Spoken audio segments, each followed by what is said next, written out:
नमस्कार साथियों, स्वागत है आप सभी का आपका अपना online platform RKS education official में।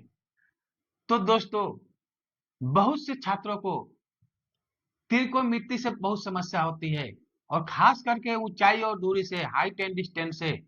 और ये 10th लेवल से लेकर के हर कॉम्पिटेटिव एग्जाम में पूछा जाता है।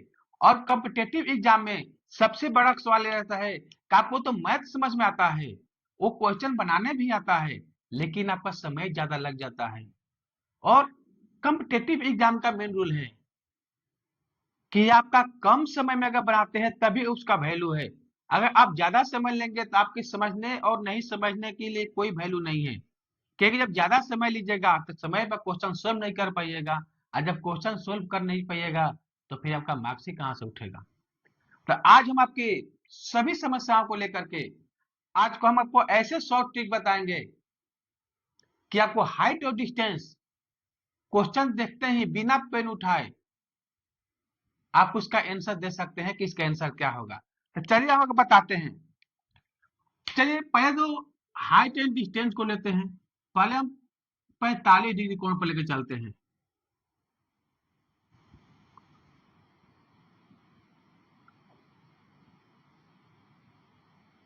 जब ए 45 होगा तो ये भी 45 डिग्री होगा। एक तो ये हो गया।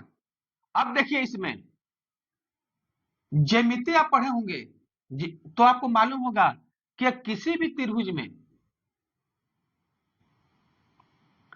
अगर एक त्रिभुज हो और वो समकोण हो या दूसरा भी कोण हो, अगर कोण बराबर है तो उसके सामने की भुजा भी बराबर होगी। समकोण त्रिभुज लेकर चलते हैं। एक समकोण त्रिभुज ले लिए है। समकोण त्रिभुज का नाम है त्रिभुज ए बी सी, जिसमें कोण बी जो है वो 90 डिग्री लिए हैं। कोण बी को कितना हम लिए हैं? 90 डिग्री। अब आपको अगर कोई ज्यामिति पढ़ा होगा तो उनको मालूम होगा कि एक त्रिभुज में अगर उसके कोण बराबर होंगे तो उसके सामने की भुजा भी बराबर होगी। तो चलिए इसका क्या होता है, ये भी 45 और ये भी 45 है। तो दोनों जब कोण जब बराबर है, मतलब कोण ए बराबर कोण सी, दोनों का मान कितना है? 45 डिग्री। तो जब दो कोण बराबर हो तो उसके सामने की भुजा भी बराबर होगी। यानी क्या होगा? ए बी बराबर बी सी, मतलब कि ये भुजा और ये भुजा क्या होगी? बराबर होगी। चलिए ये तो आप समझ गए। अब आपको इसको भुजा के हम रेशियो बताएंगे, किस अनुपात में इसके भुजाओं की वैल्यू आता है। तो जब भुजा की मान बराबर होगा तो अगर इसका मान हम देते हैं 1, तो इसका भी मान क्या हो जाएगा? 1। तो ये तो दो तो मालूम हो गया। तब इसका मान क्या होगा? तो इसका मान होगा √2। कितना मान होगा? √2। पाइथागोरस को में से निकाल सकते हैं। तो इसका मतलब यह हुआ कि जब एक समकोण त्रिभुज हो और उसमें 45 डिग्री का कोण हो, तो जो 45 डिग्री सामने वाला कोण होगा वो इसका जो रेशियो होगा वो 1:1 में होगा, और 90 डिग्री सामने वाला √2 होगा। मतलब कि ऐसे अगर त्रिभुज मिले तो आपका कोण 45 डिग्री अनुपात कोण 45 डिग्री अनुपात कोण 90 डिग्री का जो रेशियो क्या मिलेगा आपको? 1:1:√2। इस आपका शॉर्ट रेशियो बता दिए। अब इसके ऐसे आपको मालूम चल जाएगा कि अब इसका वैल्यू क्या होगा। अब चलिए बताते हैं। चलिए कौन समकोण त्रिभुज हम लेते हैं। ये 90 डिग्री है, इसका वैल्यू ए कोण भी 45 डिग्री है। जब ए 45 होता है भी 45 होगा। अब बताइए जब ए 5 होगा तो ये भी कितना होगा? 5। तो ये कितना होगा? √2 की गुना है, तो ये क्या हो जाएगा? 5√2। मतलब कि अगर समकोण त्रिभुज है, अगर उसमें एक कोण 45 डिग्री है, तो जो कर्ण की लंबाई होगी, जो 90 डिग्री सामने की भुजा की लंबाई होगी, वो 45 डिग्री के सामने की भुजा की लंबाई का √2 गुना होगा। कोई भी ले लीजिए। चलिए इसका यहाँ वैल्यू लेते हैं 10, तो ये भी क्या हो जाएगा? 10। ये क्या हो जाएगा? 10√2। चलिए आपको निकाल के भी दिखा देते हैं। चलिए 10 कर्ण बराबर क्या होता है, लंब स्क्वायर बाय आधार स्क्वायर, तो 10 के स्क्वायर आप प्लस 10 के स्क्वायर रूट अंदर होता है, कर्ण का वैल्यू निकालते हैं तो कितना हो गया 100 प्लस 100 200 कितना आ गया, हल कीजिएगा तो 10√2। तब जब ऐसे टाइप के जब आपके हाइट और डिस्टेंस से चित्र बनाइएगा, फिगर बनाइएगा, अगर ऐसा क्वेश्चन आएगा तब आपको दिक्कत नहीं होगा, पेन उठाने की जरूरत ही नहीं पड़ेगी, किसका भी वैल्यू पूछेगा तो उसका वैल्यू आप आसानी से निकाल सकते हैं। चलिए हम आपको एक क्वेश्चन दिखाते हैं। क्वेश्चन क्या है कि एक पेड़ के पाद बिंदु से 10 मीटर की दूरी पर 10 मीटर की दूरी से पेड़ के शिखर को देखने पर 45 डिग्री का कोण बनता है, जो उन्नयन कोण बनता है वो 45 डिग्री का बनता है, तो पेड़ की ऊंचाई ज्ञात करें। अब देखिए कोण क्या बन रहा है 45 डिग्री, कोण आपका क्या बन रहा है, ये पेड़ हो गया ए बी सी, कितना दूरी पर है 10 मीटर, कोण कितना बन रहा है 45 डिग्री, तो पेड़ की ऊंचाई क्या होगी, जब ये 45 होता है ये 45 होगा, जब ये 10 है तो भी कितना होगा 10 मीटर। कोई ज्यादा समय लगा, पेन उठाने की जरूरत है नहीं है। तो अगर आप ये समझिएगा कि कैसे कितना होता है, चाहे कितना भी वैल्यू हो, अगर 45 डिग्री का हो तो लंब और आधार की मान बराबर होगी और कर्ण का मान लंब और आधार के से √2 गुना होगा, क्या होगा √2 गुना होगा। तो ये वैल्यू आप ये याद कर लीजिए किस रेशियो में इसके भुजा रहता है, तो आपको निकालने में कोई दिक्कत नहीं रहेगी। चलो आपको आगे बताते हैं, आगे आपको बताते हैं कि वैसे समकोण त्रिभुज जिसका एक कोण 30 डिग्री और दूसरा कोण 60 डिग्री हो, तो उसके जो सामने की भुजा की रेशियो होती है, लंबाई होती है, वो किस रेशियो में होती है, ताकि आपको बिना ज्यादा लॉन्ग सोल्व किए आप सीधे एक भुजा की लंबाई मालूम हो दूसरे की ज्ञात कर सकते हैं। चलो उस पर चर्चा करते हैं। चलिए एक हम ले लेते हैं,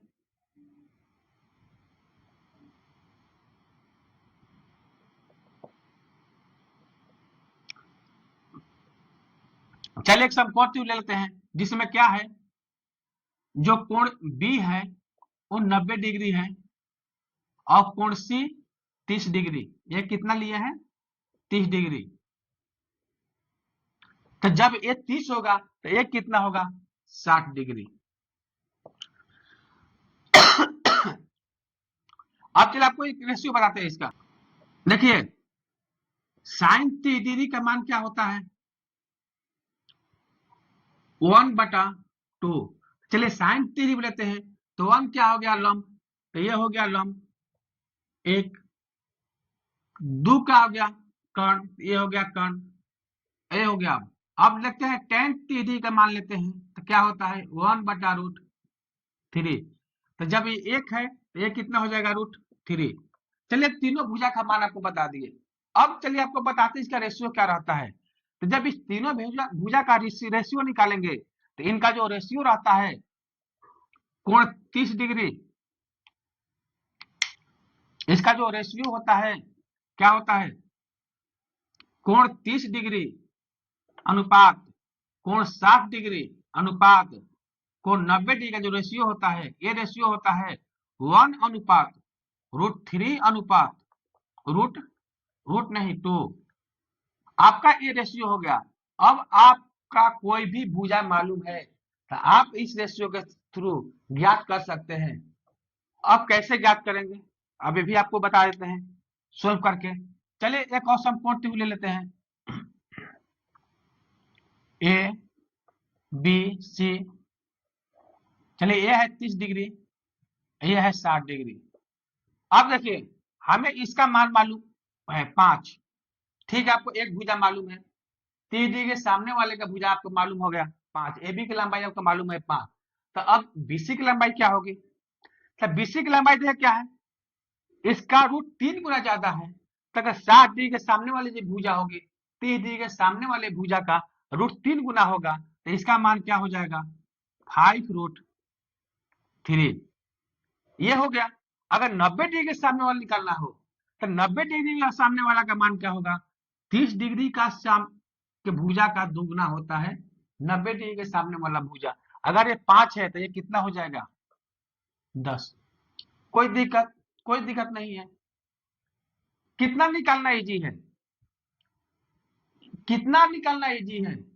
इसको ऐसे भी निकाल सकते हैं, आपको ये बता देते हैं कैसे इसमें गुना होता है। अगर कोई समकोण त्रिभुज है और एक कोण हो 60 डिग्री और एक 30 डिग्री, तो 30 डिग्री की भुजा की लंबाई 60 डिग्री के भुजा की लंबाई का 1/3 गुना होता है। कितना होता है? 1/3 गुना। अगर वही 30 डिग्री के, वही अगर 60 डिग्री के निकालना हो, 60 डिग्री के भुजा की लंबाई को 30 डिग्री के सामने की भुजा की लंबाई का √3 गुना होता है। अगर वही देखा जाए तो 90 डिग्री के सामने की भुजा की लंबाई कोण 30 डिग्री के भुजा की लंबाई का 2 गुना होता है।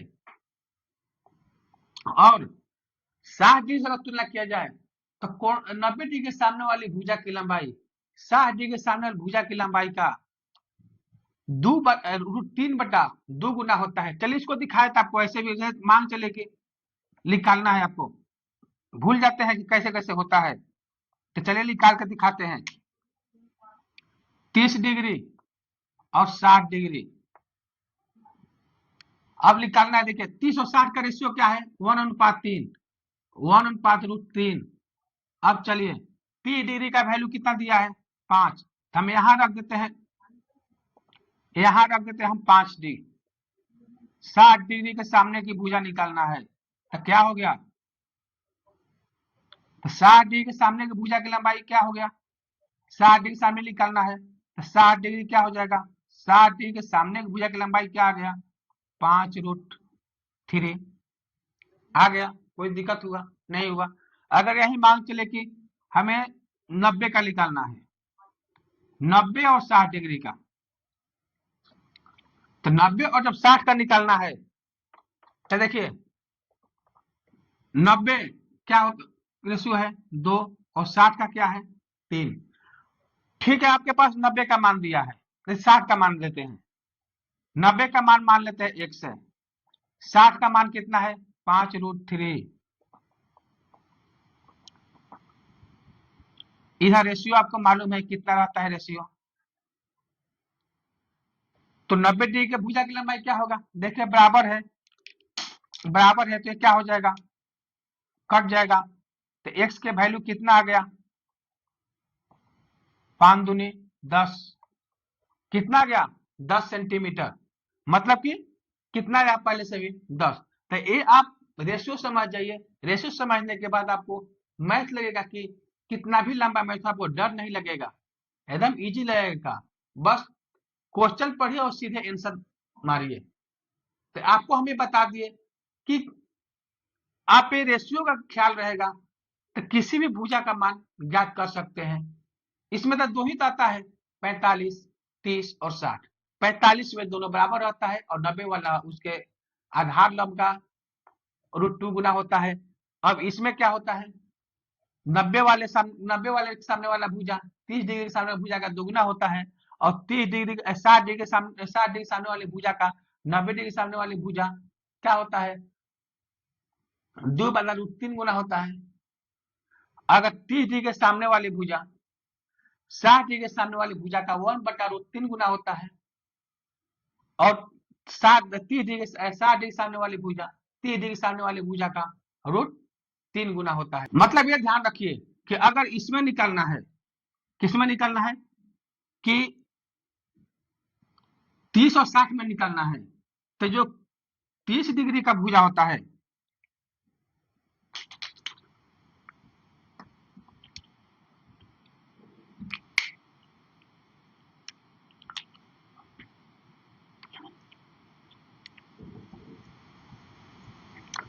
इसमें देखिए अगर 60 डिग्री के सामने का भुजा निकालना हो, 60 डिग्री के सामने का भुजा, तो 30 डिग्री के सामने की भुजा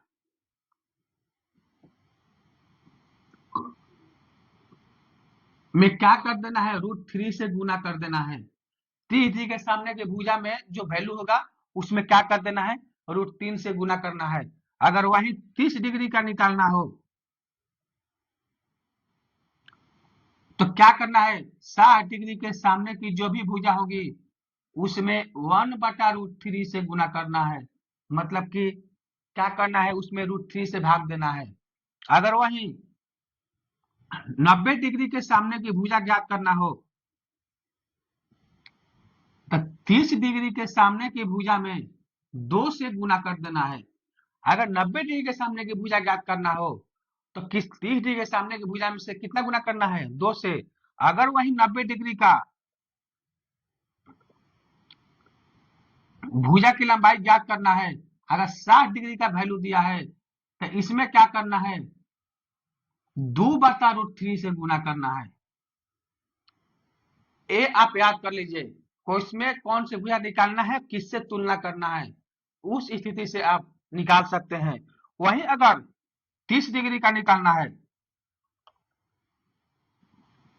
अगर 90 डिग्री के सामने की भुजा दिया है तो इसमें क्या करना है, 1/2 से गुना करना है। अगर वहीं 60 डिग्री का निकालना है और 90 डिग्री का दिया है तो इसमें क्या करना है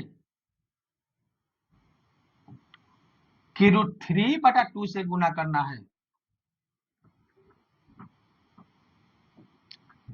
अब तो ये तो वैल्यू आपको निकालने में दिक्कत नहीं होना चाहिए और आपको बहुत इजी तरीके से समझा दिए। अगर आप समझ गए होंगे तो फिर आप लगेगा कि हाइट एंड डिस्टेंस जो मैथ है त्रिकोणमिति संबंधित वो कुछ है ही नहीं, वो एक बच्चों की खिलौना जैसा लगने लगेगा।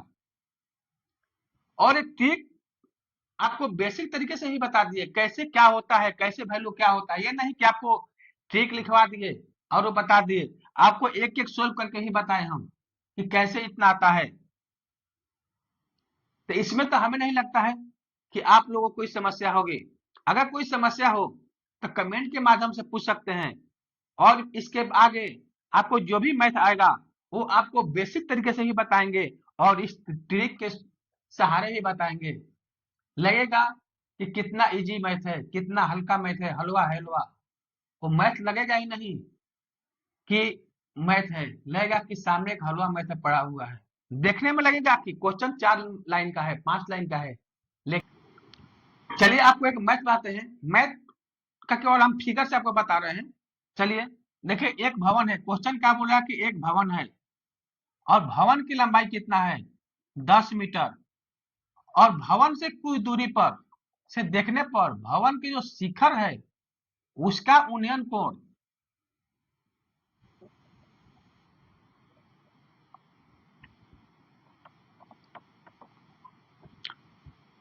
चलिए एक आपको क्वेश्चन बताते हैं।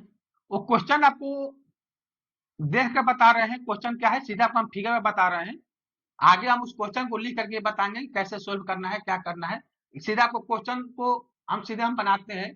तो देखिए क्वेश्चन क्या है कि एक भवन है और इसकी लंबाई कितनी है, 10 मीटर, और इसे कुछ दूरी से देखने पर भवन के शिखर का जो उन्नयन कोण है वो कितना बन रहा है, 30 डिग्री। कितना है, 30 डिग्री। लेकिन भवन के शिखर पर एक झंडा लगा हुआ है। क्या है, एक झंडा लगा हुआ है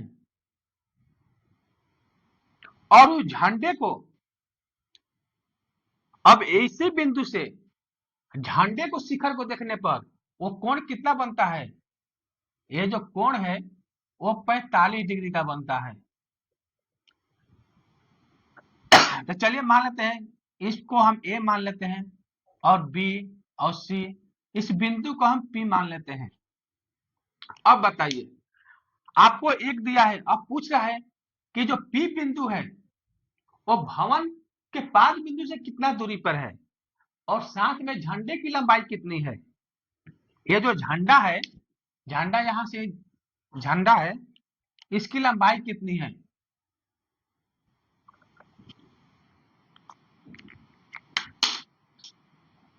झंडे की लंबाई कितनी है। चलिए चलिए ये हो गया 30 डिग्री, कितना हो गया, 60 डिग्री।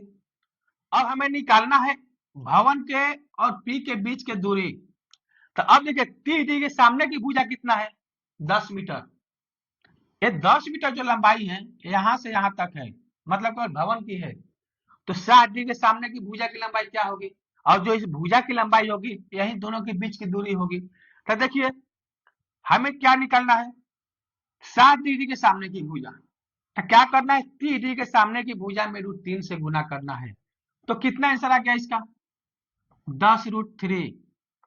मतलब कि भवन की दूरी कितना हो गया, 10√3। कहीं आपको ज्यादा सोल्व करने की जरूरत पड़ी, नहीं पड़ी। अगर आपको ये सूत्र ख्याल हो गया, ये ट्रिक ख्याल हो गया, तब कोई जरूरत नहीं पड़ेगा। अब निकालना है झंडे की ऊंचाई कितनी है। तो अब ये देखिए टोटल 45 डिग्री है। जब ये टोटल 45 डिग्री है